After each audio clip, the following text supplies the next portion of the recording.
नमस्कार, study academy channel पे आपका स्वागत है। Welcome to study academy. UP police के लिए जीके का मैराथन वीडियो है ये वीडियो का पार्ट 2 है। एक वीडियो पहले आया था, उस वीडियो को आप ज़रूर देखें। उस वीडियो का लिंक डिस्क्रिप्शन में है। अगर आप एसएससी जीडी के लिए भी तैयारी कर रहे हैं तो उसके लिए भी जीके के अलग सीरीज़ चलाए जा रहे हैं एसएससी जीडी कांस्टेबल के लिए।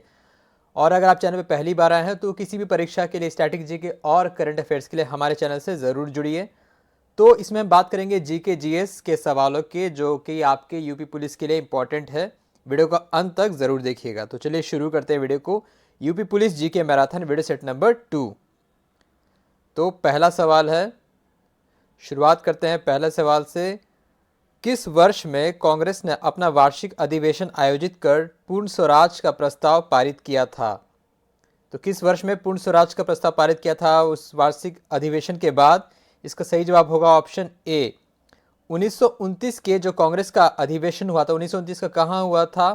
तो 1929 का हुआ था लाहौर में। तब पार्टीशन नहीं हुआ था, तो लाहौर में हुआ था, पाकिस्तान में।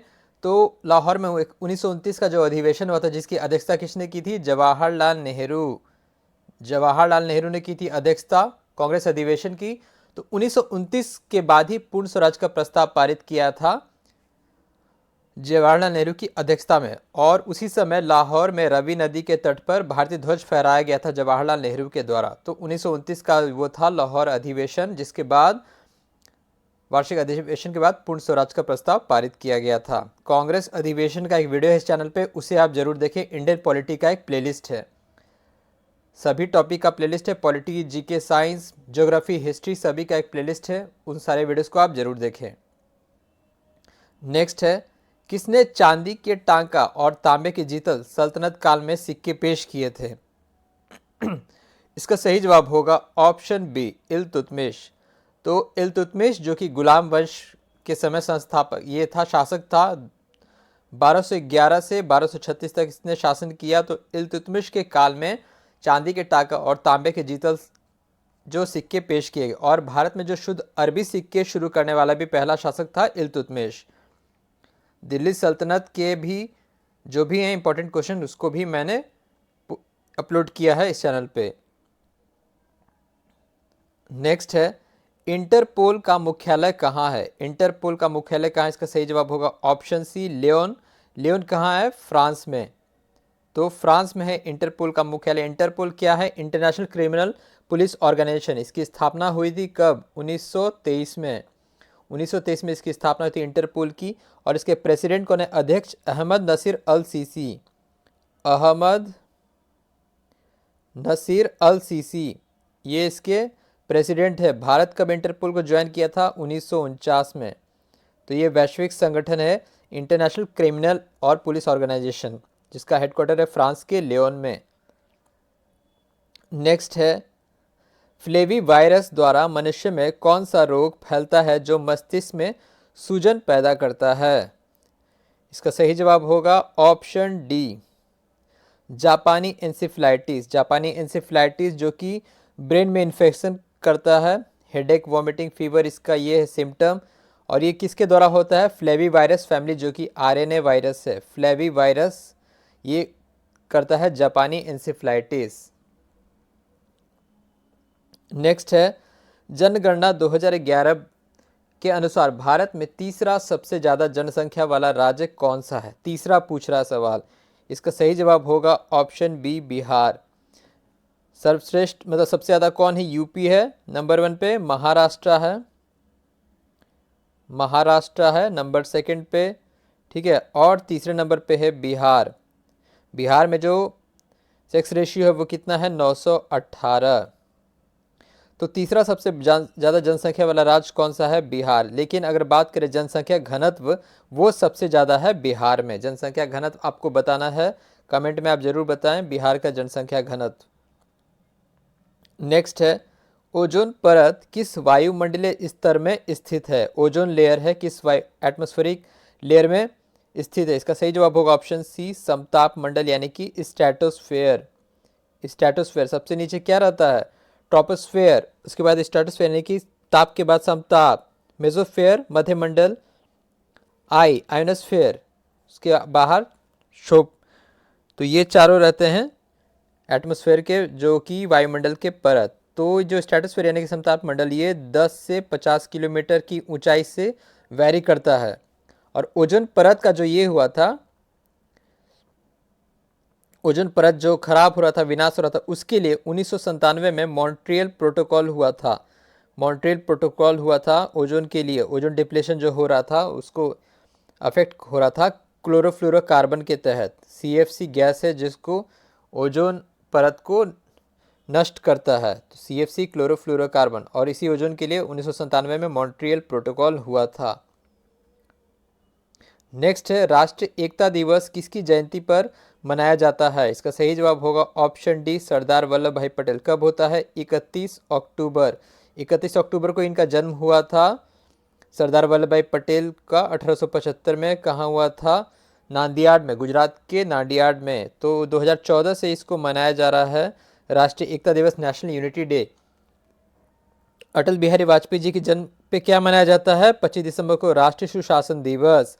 सुभाष चंद्र बोस जी के जन्म अवसर पे 23 जनवरी को क्या मनाया जाता है? पराक्रम दिवस।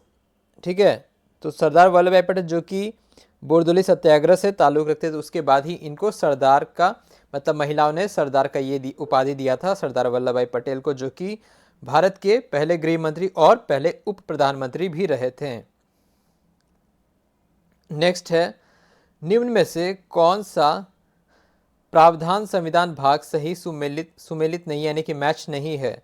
इसका सही जवाब होगा ऑप्शन ए, न्यायाधिकरण भाग 11। ये गलत है। राजभाषा भाग 22 सही है। संघ राज क्षेत्र भाग 8 सही है। अनुसूचित जनजाति क्षेत्र भाग 10 सही है। तो ये गलत है, क्योंकि भाग 11 जो है ये संघ और राज्य के मध्य संबंध को दर्शाता है। अनुच्छेद 245 से अनुच्छेद 263 के बीच दर्शाता है। टॉप 100 इंपॉर्टेंट आर्टिकल्स का वीडियो आप जरूर देखिए। ऐसे आर्टिकल, अनुच्छेद जो कि परीक्षा में आते हैं, पॉलिटी के प्लेलिस्ट में आपको मिल जाएगा। नेक्स्ट है, पुस्तक the man who knew infinity किसकी जीवनी है? इसका सही जवाब होगा ऑप्शन सी, श्रीनिवास रामानुजन। श्रीनिवास रामानुजन जिनका जन्म 22 दिसंबर को होता है, मनाया जाता है। 22 दिसंबर को ही राष्ट्रीय गणित दिवस यानी कि नेशनल मैथमेटिक्स डे मनाया जाता है, और इनका जन्म हुआ था तमिलनाडु में। श्रीनिवास रामानुजन की जीवनी है the man who knew infinity, जो कि गणितज्ञ रहे भारत के। कौन से शहर स्वर्णिम चतुर्भुज मार्ग द्वारा जुड़े हैं, यानी कि गोल्डन क्वाड्रिलेटरल? इसका सही जवाब होगा ऑप्शन डी, दिल्ली, मुंबई, चेन्नई, कोलकाता। चारों महानगर गोल्डन क्वाड्रिलेटरल यानी कि स्वर्णिम चतुर्भुज से जुड़े हैं, जो कि राजमार्ग नेटवर्क है।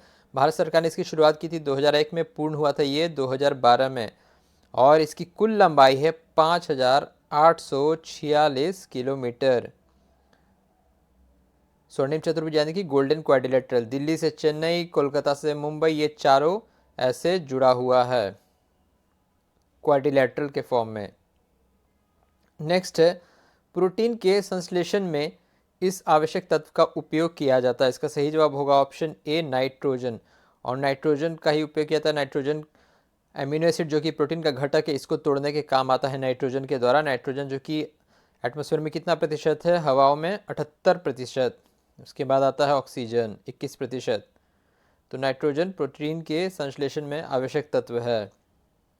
भारत के किस राज्य में पवन ऊर्जा की सर्वाधिक क्षमता विद्यमान, यानी कि high potentiality of wind energy? इसका सही जवाब होगा ऑप्शन बी, गुजरात। गुजरात में ही विंड एनर्जी यानी कि पवन ऊर्जा की सर्वाधिक क्षमता विद्यमान है। नेक्स्ट है, उत्तर प्रदेश माध्यमिक शिक्षा चयन बोर्ड का गठन कब किया गया था? इसका सही जवाब होगा ऑप्शन डी, 1982 में उत्तर प्रदेश माध्यमिक शिक्षा बोर्ड का गठन किया गया था। नेक्स्ट है, कौन सी अनुसूची संघ और राज्यों के बीच शक्तियों और कार्यों के आवंटन से संबंधित है? तो इसका सही जवाब होगा ऑप्शन ए, 7वीं अनुसूची। अनुसूची का भी वीडियो है इस चैनल पे, कुछ ही दिनों पहले अपलोड किया गया था, वो भी मिल जाएगा पॉलिटी के प्लेलिस्ट में। तो 7वीं अनुसूची संघ और राज्यों के बीच शक्तियों को और कार्यों के आवंटन से संबंधित है। नेक्स्ट है, ब्रेड बनाने में किसका प्रयोग किया जाता है? सैक्रोमाइसिस। सैक्रोमाइसिस का प्रयोग किया जाता है ब्रेड बनाने के प्रयोग में, जो कि क्या करता है, इसको बेकर्स ईस्ट भी कहा जाता है। बेकर्स ईस्ट भी इसको कहा जाता है, और आटे में खमीर मिलाया जाता है जो मौजूद शर्करा को खत्म करके कार्बन डाइऑक्साइड और अल्कोहल पैदा करता है। तो सैक्रोमाइसेस को ब्रेड बनाने के लिए प्रयोग किया जाता है। नेक्स्ट है, जब कोई व्यक्ति सदन के लिए निर्वाचित होता है तो कौन उस व्यक्ति के चुनाव को अमान्य घोषित करता है? इसका सही जवाब होगा ऑप्शन सी, उच्च न्यायालय यानी कि हाई कोर्ट। हाई कोर्ट करता है, अमान्य घोषित करता है। नेक्स्ट है, साइप्रस की राजधानी और मुद्रा क्या है? इसका सही जवाब होगा ऑप्शन डी, निकोसिया। निकोसिया इसकी राजधानी है और यूरो इसकी करेंसी है, मुद्रा है, जो कि इसका पूरा नाम है republic of Cyprus. Republic of Cyprus जो कि मिडिल ईस्ट कंट्री है। पॉलिटिकली ये यूरोप में आता है, ठीक है, पॉलिटिकली ये यूरोप में आता है, मिडिल ईस्ट कंट्री है साइप्रस।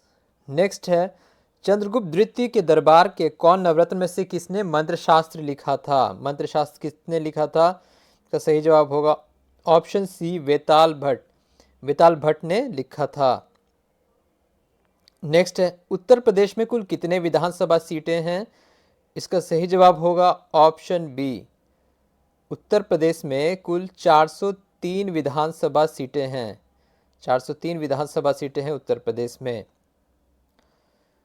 नेक्स्ट है, वर्तमान मुख्यमंत्री कौन है? योगी आदित्यनाथ। सवाल 20 है, चंडेल से जुड़े 3 महत्वपूर्ण शहर कौन से थे? अब ये काफ़ी कंफ्यूजन वाला है अब तक के सवाल में। इसका सही जवाब होगा ऑप्शन ए, खजुराहो, कलंजर और महोबा। खजुराहो तो आपको पता है, खजुराहो में ग्रुप ऑफ टेम्पल्स जो है यूनेस्को हेरिटेज साइट्स, चंदेल वंशक वहाँ निर्माण काफ़ी कराए थे। महोबा चंदेल की राजधानी रही है, झांसी फोर्ट महोबा में है। कलंजर की बात करें तो रणनीतिक सैन्य गढ़ रहा है ये चंडेलों का, और चंडेल जो कि राजपूत वंश 9वीं से 13वीं शताब्दी के बीच बुंदेलखंड पे शासन किए थे चंदेल ने। तो खजुराहो, कलंजर और महोबा इनके 3 महत्वपूर्ण शहर रहे हैं। तो ये था यूपी पुलिस के लिए जीके का मैराथन वीडियो सेट नंबर 2। तीसरा वीडियो बहुत जल्द आएगा और आप बाकी के वीडियो जरूर देखें, चैनल पे जाके बाकी के प्लेलिस्ट को भी जरूर चेक करें। वीडियो देखने के लिए आपका धन्यवाद, थैंक यू।